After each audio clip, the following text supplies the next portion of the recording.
Todos los días vemos a los Ayoreode mendigando en la ciudad y a sus niños jugando en las calles. ¿Qué sabe el ciudadano común de la cultura ayorea? ¿Cómo ha sido su historia? ¿Qué cultura tiene y tenía? ¿Y cómo el ayoreo ve su propio futuro?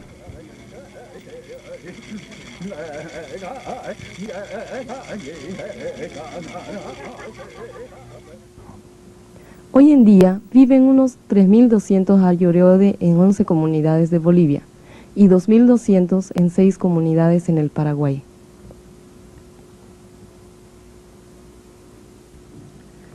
Los ayoreode han sido los más nobles guerreros y defensores del Gran Chaco.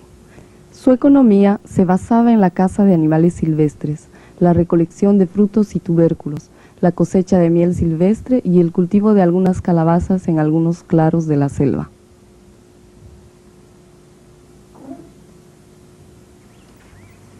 Para cosechar la miel, seguían el vuelo de las abejas hasta encontrar el pico. Hábilmente subían al árbol usando cuerdas de la fibra de piña silvestre, haciendo uso de un hacha.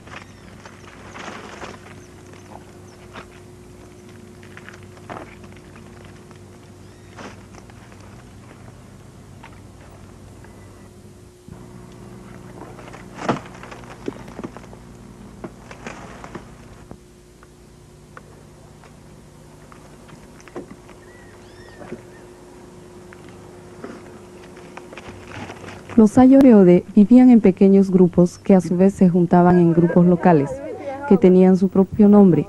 Así conocemos a los Guidaigosode, los Garaigosode y los Totobigosode. Por razón de territorialidad y para mantener el equilibrio entre la población existente y los recursos disponibles, los diferentes grupos locales entraban en alianzas o en guerras. Sin embargo, estas diferencias eran superables ya que había un intercambio de matrimonios entre los diferentes grupos, determinados por sus clanes. Siendo los ayoreode un pueblo nómada, ellos carecían de casas fijas. Tenían una especie de choza que les brindaba seguridad contra el sol y la lluvia y los cuidaba de los vientos fríos del sur. La vida en un asentamiento ayoreo era determinada por las relaciones amistosas y la ayuda mutua entre los habitantes.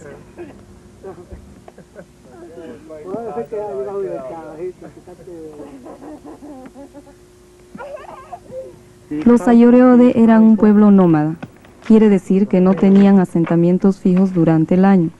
Su vida económica se basaba en la caza de animales silvestres, la recolección de frutos y tubérculos en la selva, la recolección de miel y donde era posible la pesca.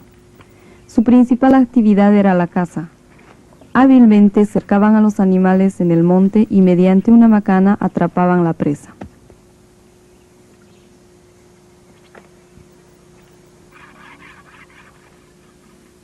En los asentamientos temporales, las casas ayoreode eran muy simples, constaban de un techo de ramas apoyado sobre unos postes de madera. La vida social que llevaban en el monte se caracterizaba por una solidaridad mutua, respetándose unos a otros. Si un cazador tenía suerte en la cacería, compartía con sus compatriotas la suerte, distribuyendo la carne entre todos. Podemos decir que la sociedad ayoreode era una sociedad igualitaria, donde no habían diferencias entre uno y otro, y donde cada miembro era respetado. El abuso de poder era desconocido por los capitanes ayoreode. Las decisiones se tomaban entre toda la comunidad. El chamán es otra instancia relevante dentro de la cultura ayoreode, así como la celebración de la fiesta sagrada.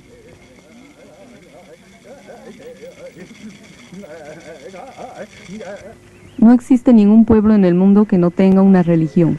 Y podemos decir que en todos los pueblos existen personas, mujeres y hombres, cuyo rol dentro de la sociedad consiste en la dedicación a los asuntos religiosos de las creencias de su pueblo.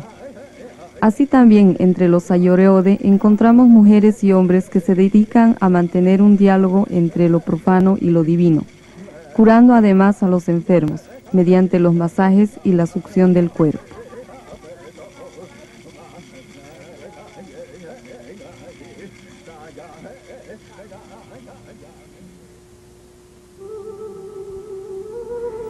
Entre los Ayoreode existe la creencia de que la naturaleza los abastece, gracias a sus divinidades que son benevolentes con el hombre y les mandan animales. Hacen crecer los frutos y aflorar el agua.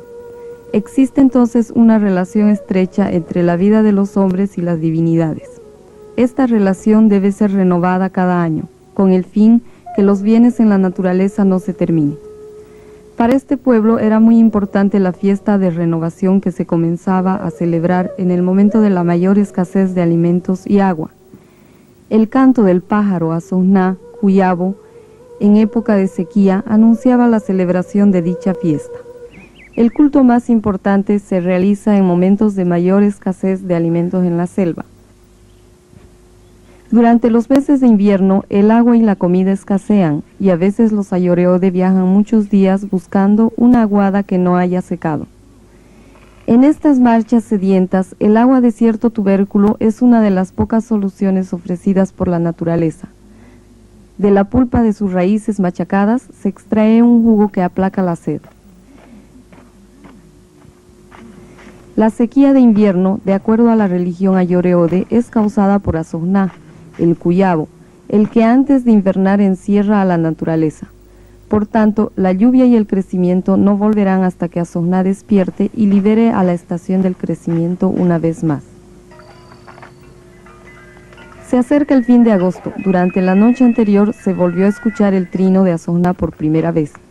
Este llamado exige una respuesta inmediata, la celebración del rito de purificación de Asogná. Solo una correcta interpretación de este ritual puede asegurar un verano copioso. Equipados con campanas y sonajeros, los hombres adultos se retiran a alguna distancia del campamento y encienden un fuego nuevo.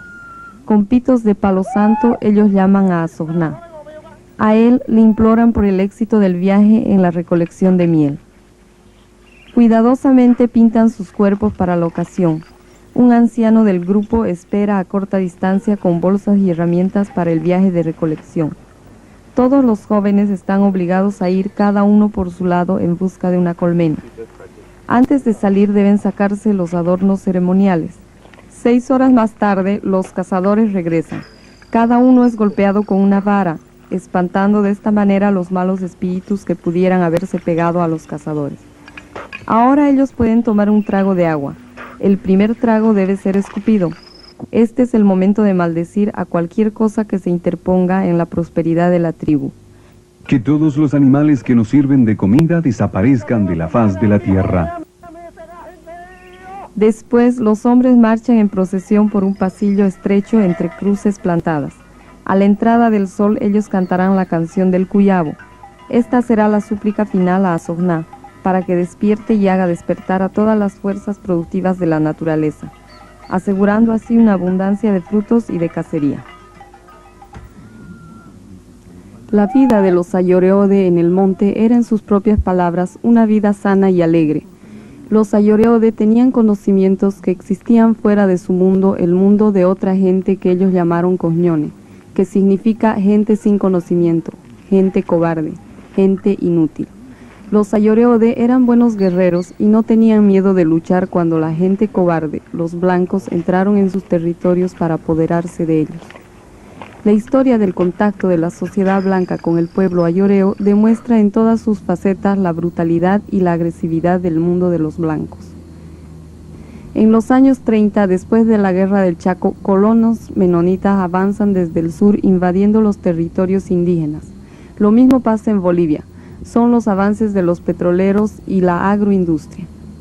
Los Ayoreodes se ven forzados a abandonar sus territorios y refugiarse en aldeas. Los gobiernos del Paraguay y Bolivia encargan a los misioneros fundamentalistas evangélicos de Norteamérica hacerse cargo de la pacificación de los indígenas.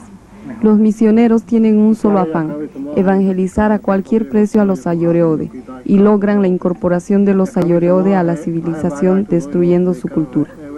En los años 1986 se repite la historia. Se tiene la noticia de un nuevo grupo de Ayoreode en el monte, aún sin contacto, al norte de Filadelfia, ciudad en el Chaco central paraguayo. Además, se sabe que al sur de San José de Chiquitos, entre las Salinas y el río o Tukirish existen también unos Ayoreode que no han tenido aún un contacto con la civilización. Los Ayoreode en las misiones y otros asentamientos quieren realizar un contacto inmediato, mientras algunos científicos sociales defiendan la idea de no hacerlo. Sin embargo, los misioneros imponen su idea de un contacto con el fin de evangelizar a los supuestos bárbaros. Estos usan para el primer contacto a Ayoreode de su misión. Lo que escuchamos a continuación es el sonido original acompañado con fotos en blanco y negro.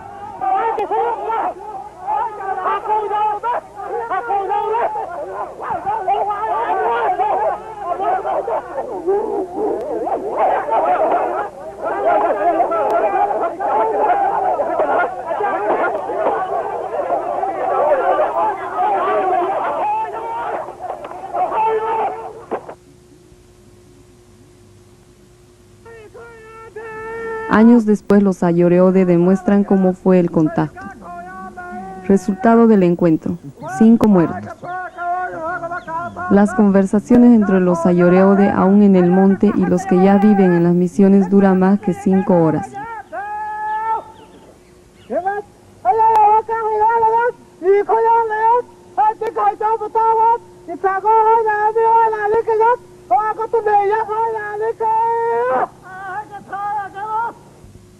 Al fin, el intercambio de agua simboliza la paz. ¿Qué paz? Para los unos, la alegría de poder evangelizar más indígenas, y para los otros, el fin de una vida en libertad. Adiós a la solidaridad, adiós a una vida de dignidad. En 1986, la salida de un grupo ayoreo terminó en un asentamiento en los cinturones de miseria que rodean las ciudades. Y ahora, en nuestros días, en 1998, fueron ubicados nuevamente unos 25 Ayoreode que no han tenido contacto con los coñones, los cobardes, los inútiles. Y su suerte va a ser la de todos los Ayoreode que salieron del monte.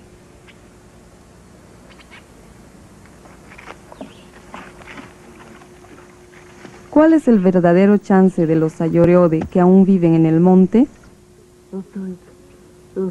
Según nuestra opinión, ninguna. Pues de todos los lados avanza la agroindustria y eso significa dinero, poder, y no respetar culturas indígenas. Somos realistas en este sentido, basándonos en las experiencias de muchos casos semejantes. El único camino viable lo vemos en un contacto dirigido, realizado por personas conocedoras y que respetan la cultura de un pueblo originario. Este contacto tiene que ser acompañado con el asegurar de un territorio propio, en el cual los Ayoreode puedan decidir sobre su propio futuro. Sin embargo, la realidad es otra. El Estado entrega la pacificación de los indígenas a misioneros cristianos evangélicos. Los misioneros cristianos necesitan asentar a los indígenas en comunidades fijas para poder evangelizarlos. Los evangelizadores actúan seguramente de buena fe, pensando que llevar a los indígenas las enseñanzas de la Biblia basta para la nueva vida. Sin embargo, los resultados son totalmente contrarios, y esto no solo es el caso para los Ayoreode, sino es un hecho mundial. Todos los pueblos originarios que han sido sacados y aislados de su ambiente son deshechos en la civilización. Viven como los más pobres y muchas veces sus mujeres se ven en la necesidad de prostituirse y sus jóvenes recurren a las drogas. No hay casi palabras para describir lo que dicen las imágenes, teniendo en nuestra mente la de los indígenas en la selva. No queremos pintar un panorama blanco y negro, sino simplemente mostrar lo que cuentan las imágenes.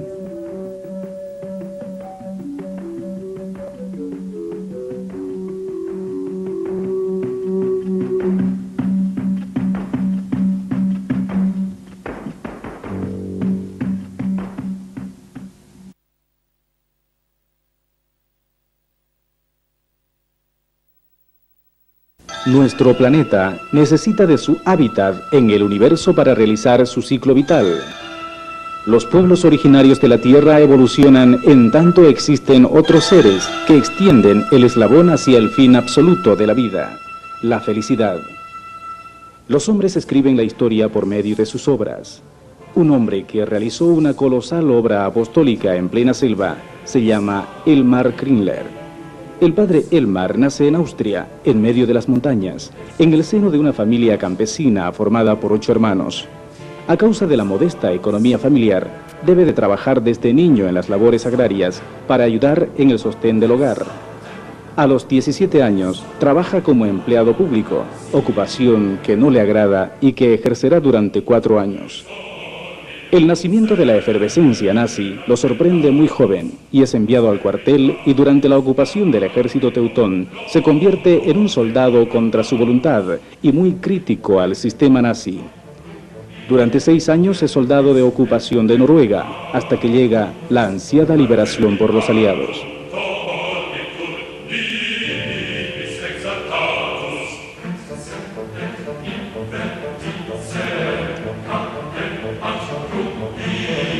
Concluida la Segunda Guerra Mundial, trabaja por algún tiempo como cajero en el Banco del Pueblo, hasta que su vocación no religiosa emerge con toda su convicción, por lo que decide ingresar en la Orden Franciscana, para luego, concluidos sus estudios universitarios de filosofía y teología, ordenarse sacerdote a los 39 años, arrastrado por una incontenible vocación apostólica. A principios de los años 50 llega a Bolivia, a San Matías, al norte del departamento de Santa Cruz, frontera con el Brasil, su primer destino. Me escandalicé porque, mire, yo venía a Bolivia y me destinaron a San Matías, es ahí el último rincón en Bolivia. En aquel tiempo era un pueblo donde no había ni una casa techado con tejas, ni la iglesia era techado con tejas, sino con canales de palmas, era la única cosa, y todo con cusi techado, un pueblo todo igual. Un día, la población de San Matías se estremece por la llegada desde la profundidad del bosque de extraños personajes en estado de naturaleza absoluta, que ellos denominan bárbaros. Su primer contacto con la cultura ayoreode, por quienes lucharía toda su vida, produce en el joven sacerdote un gran efecto emocional. Preguntaron, ¿qué pasa? Que no se mueve nada. No sabe, padre, han venido los bárbaros. ¿Y dónde están? La casa de Pastón. Lo han llevado rápido, lo agarraban rápido los soldados, eran 13 ayoreos, vestidos del monte, solo su taparabo y nada más. Y estaban ahí y los agarraban los soldados, lo llevaron al casa de Pastón y metieron adentro. Y ahí se juntó en un santiamén todo el pueblo. Saltaron los 13 y vinieron y me rodearon. Me agarraban ahí, que tenía hábito en aquel tiempo, siempre usamos todavía hábito. Y me tiraban por el hábito, por el cíngulo, por todos lados. Y después comenzaban a hablar, claro, no entendí ni palabra, pero uno rápido me mostró aquí un puchiche, el otro me mostró un mal de ojo. Y el tercero, 3 eran que tenían alguna enfermedad. Elmar comprendió entonces que estos llamados bárbaros despertaban en las poblaciones un gran sentimiento de temor. Después de 3 días yo crucé la plaza y ellos paraban siempre ahí alrededor de la casa parroquial y en la plaza y se buscaban, la gente después les ha dado algunas naranjas, alguna fruta que les sobraba en alguna parte y así se defendían una semana. Es a partir de ese primer contacto con el padre Elmar que él se decidió buscar en las selvas sureñas, colindantes con el Paraguay, el contacto con otros grupos ayoreode que aún vivían sin vínculo alguno con la sociedad nacional. Hasta entonces, el matar a bárbaros era considerado como un hecho normal y se enorgullecían de ello. Elmar coadyuvó a que esta mentalidad en la población no indígena cambiara poco a poco. Los ayoreos logran relacionarse con los chiquitanos y realizan entre sí intercambios de algunos utensilios, flecha y lanza de los aborígenes e implementos de metal de la población.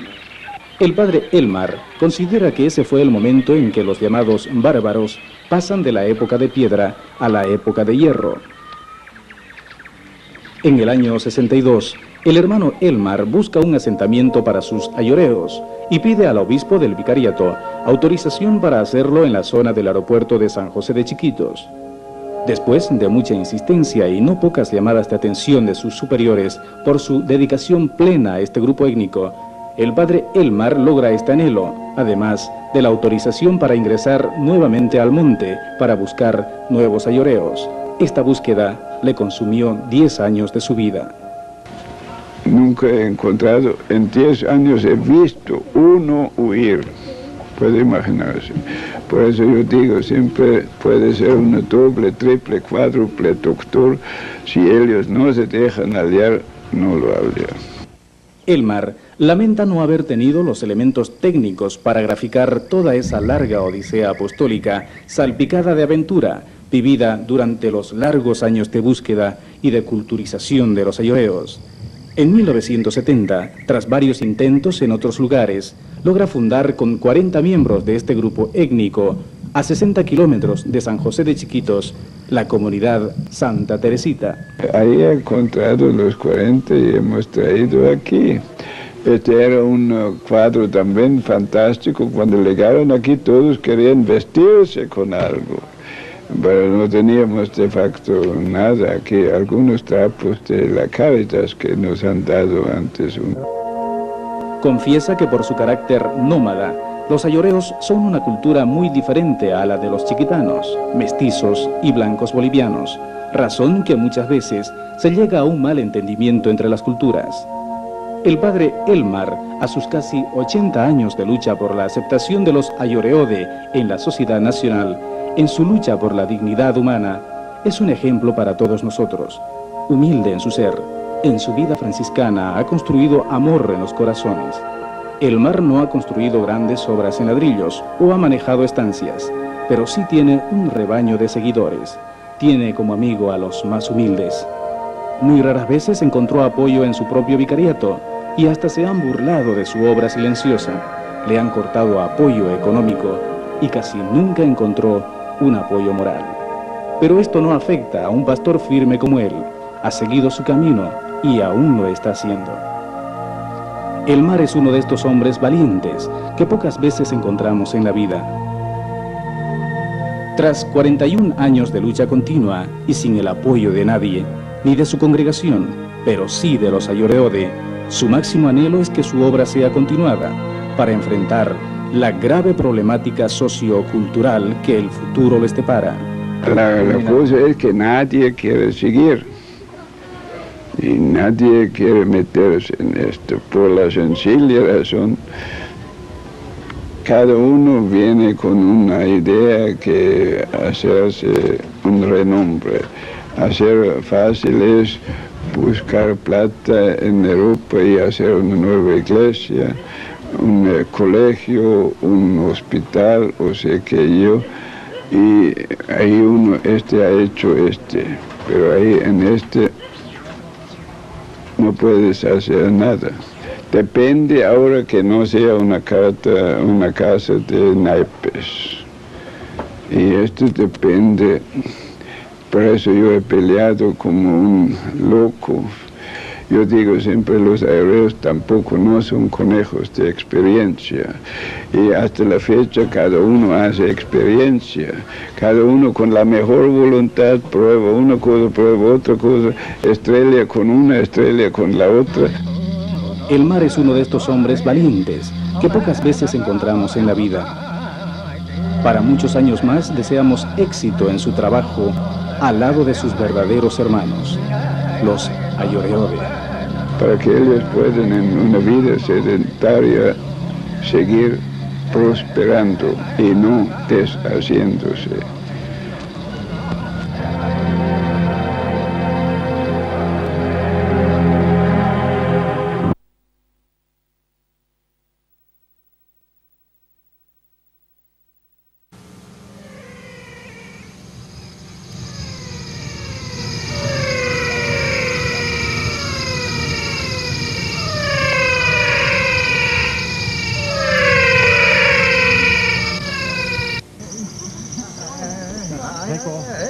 Hasta la década de los años 50, cerca de 5.000 indígenas ayoreos vivían retirados en las sabanas del Gran Chaco boliviano, cerca a la frontera con el Paraguay. En aquel entonces, fundamentalistas protestantes y misioneros católicos establecieron contacto con la tribu. Hasta aquella época, los ayoreos habían atravesado las vastas sabanas en pequeños grupos de cazadores y recolectores nómadas. Tenían fama de ser audaces y temidos guerreros. Luego del contacto fueron reducidos en pueblos misioneros. Han transcurrido apenas 50 años desde que los ayoreos conviven con la civilización occidental. Los que han desarrollado su vida en los bosques del Chaco ahora tienen más de 60 años. Cuando mueran, junto con ellos, se perderá una gran riqueza cultural. Para los ayoreos que hoy tienen la voluntad de cambiar su situación, el conocimiento de su propia historia es de gran importancia. En las reuniones de cada noche se habla de antes, de las épocas pasadas, de cuando la gente aún vivía en el bosque. Las mujeres declaman canciones de amor o recuerdan en su triste canto la muerte de un hijo querido, la pérdida de un guerrero audaz o la visión de un chamán. Levántate y escucha mi visión. Toda la noche no he encontrado el sueño. Me despertaba a cada momento y escuchaba el sonido de golpes en una cabeza. Este golpe estaba dirigido a uno de los nuestros. Estaba dirigido al chamán. Y esto significa que nos van a matar. Y nos van a matar a todos. ¡Oh, qué dolor! Yo levanté mi mirada y vi un gran pueblo de los blancos. Vi un mazo pintado que reposaba en el suelo. Esto significa que los blancos van a matarnos. Ellos van a matar este mazo en el futuro. Yo quería impedirlo al intentar levantarlo, pero era imposible. Seguía en el suelo. Nos van a matar a todos.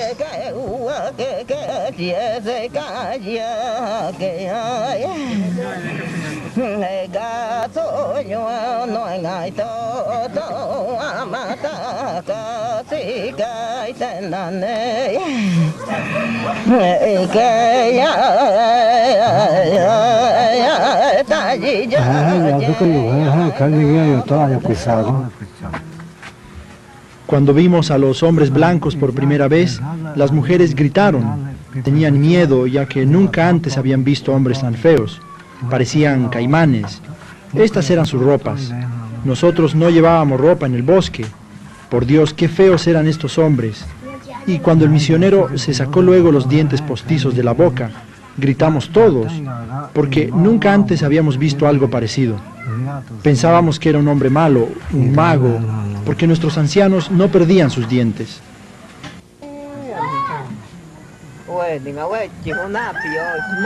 Muchos ayoreos ven hoy la obligación de anotar su propia historia.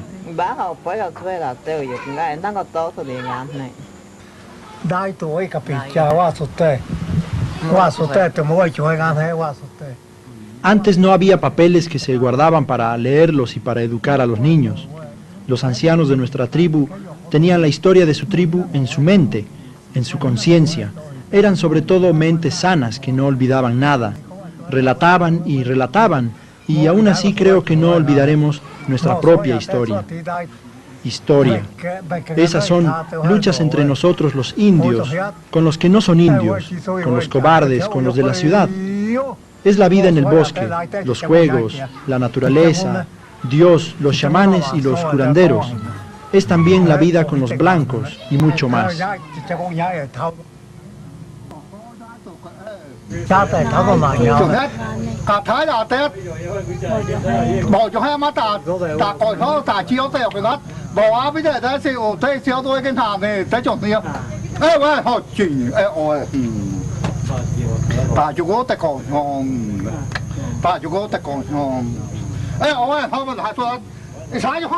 Yo no me escapé de los cobardes, los blancos, le dije a mi hermano.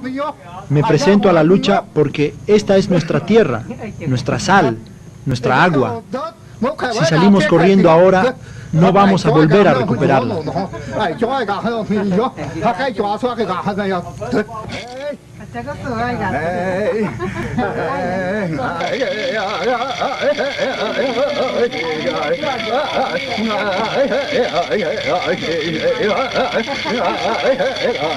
Cobarde, blanco, no eres como la piedra que nunca termina. Tú también vas a morir. No eres como la estepa que nunca termina. Tú no eres como estas cosas porque tú también vas a tener que morir.